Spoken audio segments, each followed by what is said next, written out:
오늘 말씀의 제목은 사도행전을 주신 이유. 여기 보시면 여기 나오죠. ACTS 29 액트죠. 사도행전 29장 이런 점. 하나님께서 사도행전을 주신 이유입니다. 다음 페이지 좀 넘겨주십시오.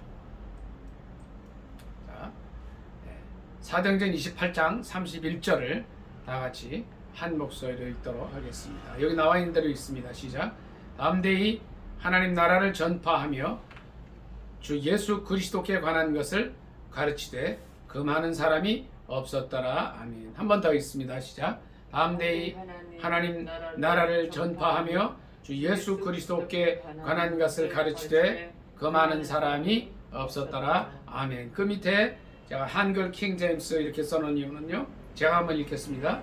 하나님의 나라를 전파하고 주 예수 그리스도에 관한 일을 가르치되 모든 담대함으로 하였으니 아무도 그를 금하는 사람이 없었더라. 한글 킹 제임스 성경은 성경 원어에 구약은 히브리어, 신약은 헬라어인데요. 히브리어와 헬라어 원어에 가장 이제 근접하게 번역을 해놨어요. 제가 늘 애용하는 성경책. 다음 페이지 넘어가겠습니다. 이제 사도행전을 보면 이제 대표적인 두 사람이 나옵니다. 먼저 나오는 분이 누구냐면 이제 사도 베드로예요. 여기 제가 PPT에도 이렇게 다 써놨지만 베드로의 뜻은 반석 또는 바위라는 뜻입니다. 그의 본명은 시몬입니다. 그 시몬의 뜻은 모래요 갈대라는 뜻이에요. 그의 아버지 이름은 요나입니다. 그가 한 일을 같이 한번 보겠습니다. 있는 대로 그는 예수님의 수제자였고 가이사랴 빌립보에서 유명한 신앙 고백을 했습니다. 그러나 수제자로서 정말 창피하게도 예수님을 다굴기 전에 세 번이나 부인하고 3회나 부인하고 예수님이 부활하신 후에 요한복음에 보면 또 물고기 잡으러 가는 그런 실수투성이의 사람이었습니다. 이러한 사도 베드로가 이제 이 사도행전에 이렇게 보면요,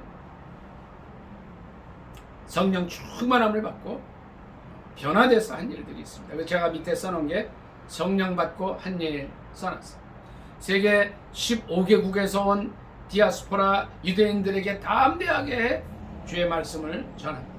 그래서 성령 충만한 설교를 듣고 하루에 5,000명 또는 3,000명씩 회개하고 주님께 돌아와서 복음을 믿었습니다.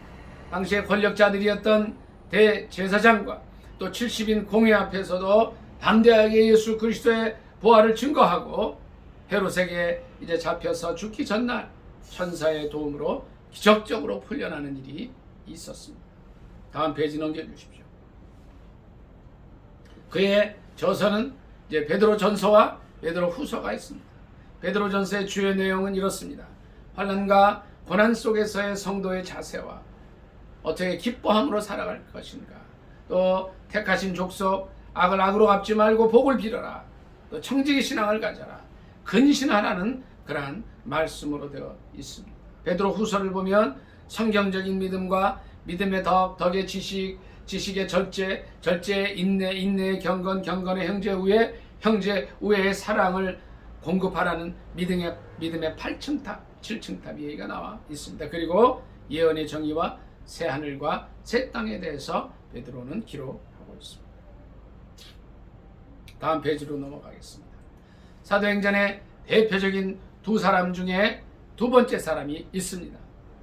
바울입니다. 바울이라는 이름의 뜻은 여기 제가 여기 PPT에 해놨죠. 작은 자라는 뜻이에요. 근데 그의 본명은 사울이었습니다. 사울의 뜻은 큰 자라는 뜻입니다. 그는 로마의 시민권자이기도 했습니다. 그가 주로 한 일은 성경에 이제 나와 있는 것을 토대로 해서 말씀을 드리면 그는 예수님을 핍박하고 그 일에 앞장섰던 사람입니다. 다메섹에서 부활하신 예수 그리스도를 만나기 전까지 7 집사 중 한 사람인 스데반을 죽이는 데에 주동자가 되었던 사람입니다.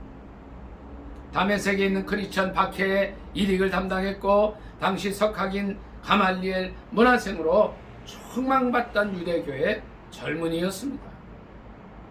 문제가 많은 사람이었어요. 근데 그가 다메섹에 있는 성도들을 이제 체포해서 예루살렘으로 끌고 와서 대제사장들에게 넘기고 투옥시키기 위해서 가던 중에 빛 가운데 계신 예수 그리스도를 만나.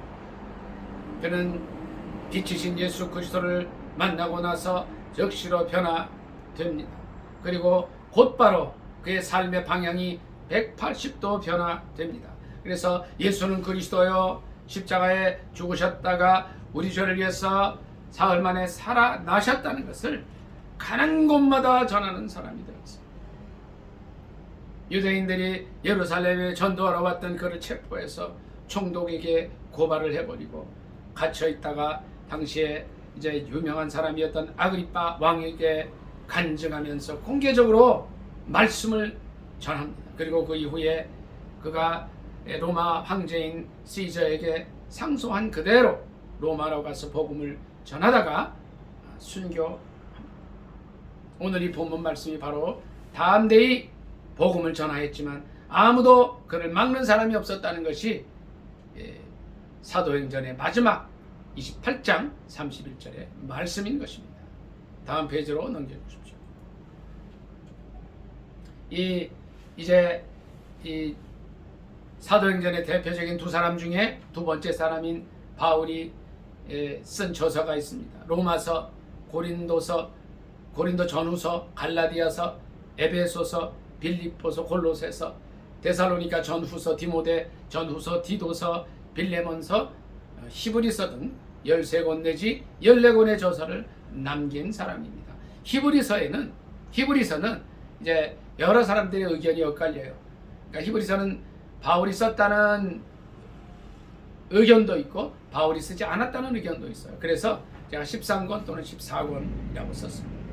어쨌든 이 사도행전의 대표적인 두 사람 중에 하나인 사도 바울은 신약성경의 약 반을 쓴 그런 탁월한 사람이었습니다.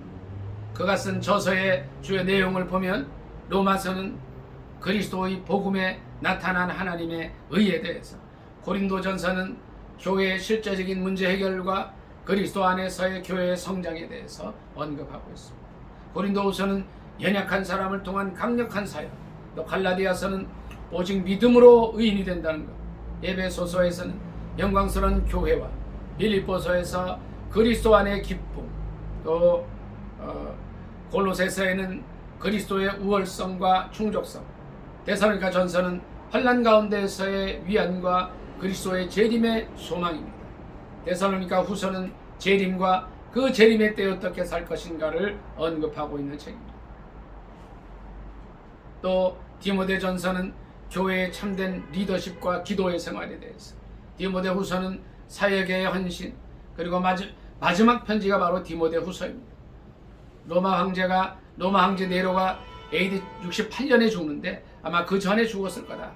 이 디모데 후서를 쓰고 죽었을 거라고 많은 성경학자들은 말하고 있습니다. 디도서는 그레데 교회의 질서 세우기, 빌레몬은 형제 사랑, 또 히브리서는 옛 언약보다 우월하신 그리스도에 대해서 많은 기록을 남기고 있는 것입니다. 다음 페이지 넘어가겠습니다.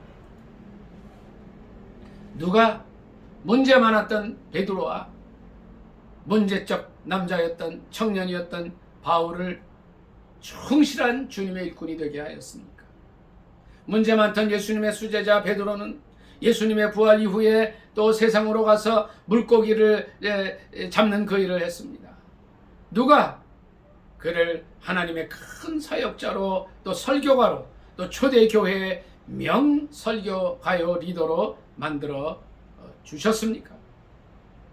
또 한 사람 바울, 가말리엘 문화의 탁월한 학자였던 바울은 유대교의 열성 지지자고 스데반 집사가 순교하는데 가장 앞장섰던 문제 많은 청년, 크리스천들 핍박하고 가두던 사울 청년을 누가 초대교회의 가장 영향력 있는 복음의 변증가요 전도자로 변화시켜 주셨습니까?